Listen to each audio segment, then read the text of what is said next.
उन्हाळा लागला की तुम्हाला रस्त्यावर जिकडे तिकडे टरबूजचे दुकान दिसतात. उन्हाळा म्हटलं की टरबूज मुख्य पीक आहे ना हो. इकडे लस्सी हे ते विदेशी पेय पेल्यापेक्षा टरबूज सारखं जर देशी पीक खाल्लं की नाही शरीराला जरासं चांगलं राहते. तर टरबूजच्या पिकात मी आलो. टरबूजचे दिवस आहेत फक्त 45 दिवस फक्त भाऊ. 45 दिवसात टरबूजचं पीक जर पाहिलं ना तर माणसाचं मन खरोखर प्रसन्न होते. विशेष म्हणजे या कास्तकारांमधलं रासायनिक एकही दाणा टाकला नाही आहे. सेंद्रिय पद्धतीनं टरबूजचं पीक घेतलं. ते टरबूजचं पीक तुम्हाला दाखवतो मी. तू म्हणसाल जे पीक असं होतं असं पहा माझ्यासोबत गावरान 90वर.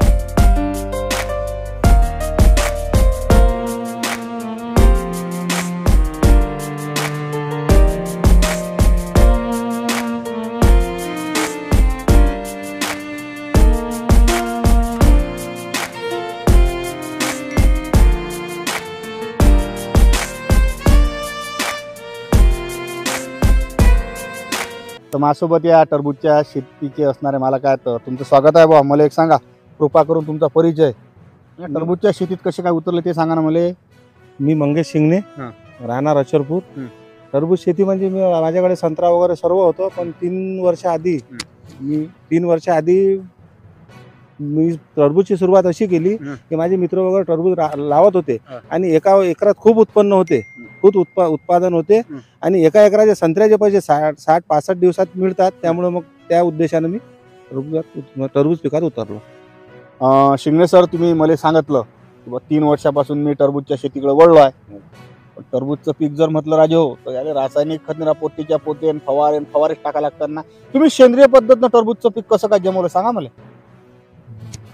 माझे मित्र आहेत एक जवळडीला निलेश मांजरे म्हणून.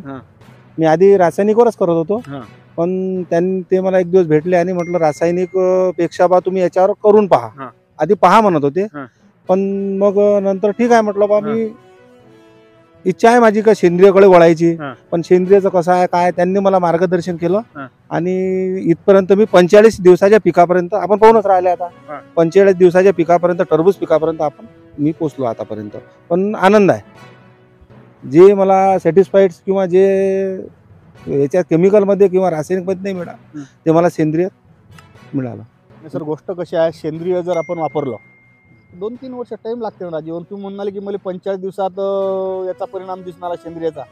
मला पटून राहील बा गोष्ट तुमची. हे नाही साहेब, दिसून राहिला म्हणजे ट्रीटमेंट ज्या पद्धतीनं होती, मी जे ट्रीटमेंट केली किंवा जे मला समजा मांजरे साहेब माझ्या मित्रांनी जी सांगितली त्या पद्धतीनं मी चाललो.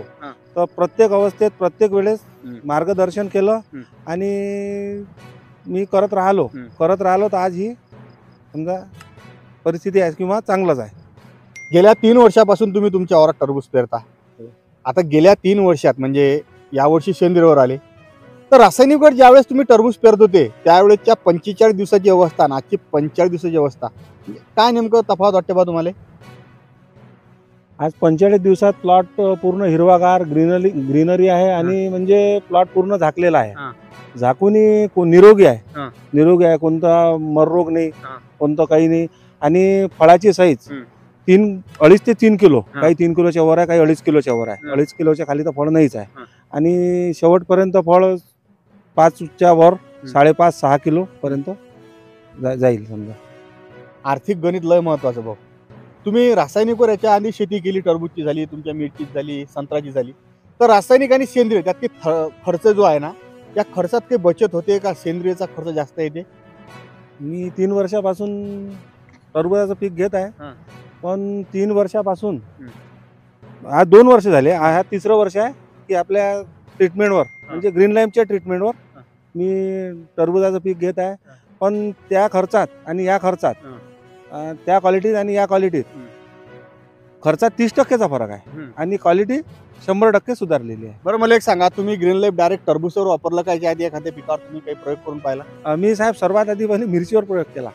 मिरचीवर प्रयोग केल्यावर मला पूर्ण विश्वास ग्रीन लाईफवर बसला. मग मी तेच माझे जे मित्र होते त्यांनी मला समजा सांगितलं करून पाक केला आणि नंतर मी टरबुजाकडे वळलो आणि टरबुजापासून मग मी अजून संत्र्यावर ट्रीटमेंट घेतली आणि संत्र्यावर ट्रीटमेंट घेतल्यामुळे माझं 90% क्षेत्र पूर्ण म्हणजे सेंद्रिय झालेलं आहे. सेंद्रिय ग्रीन लाईफवर गावरान 90 आली होती भाऊ. आज टरबूजची शेती दाखवली. हा काही कोणता स्पॉन्सर्स कार्यक्रम नाही आहे. रासायनिक न काय झालं राजो, जरा जमीनचा खकाना वाजला ना, जमीन कडक झाल्या ना. पहिले कसे 20 HP ट्रॅक्टर आहे, आज 50 HP ट्रॅक्टर की नाही वावरात आणून वावर नांगा लागतात. कडक वावर झाले. रासायनिक नुसार सत्यानं झालं. त्यातल्या जात रासायनिक इतकं महाग, अरे बापरे तुफान. तर या शेतकऱ्याच्या वावरात तुम्ही 45 दिवसाचं मी तुम्हाला टरबूजचं पीक दाखवलं. आता मॅम शेतकऱ्याची मुलाखत घेतली, खाली नंबर टाकलाय मी तुम्हाला. शेतकऱ्याला तुम्ही वैयक्तिक फोन करून विचारा.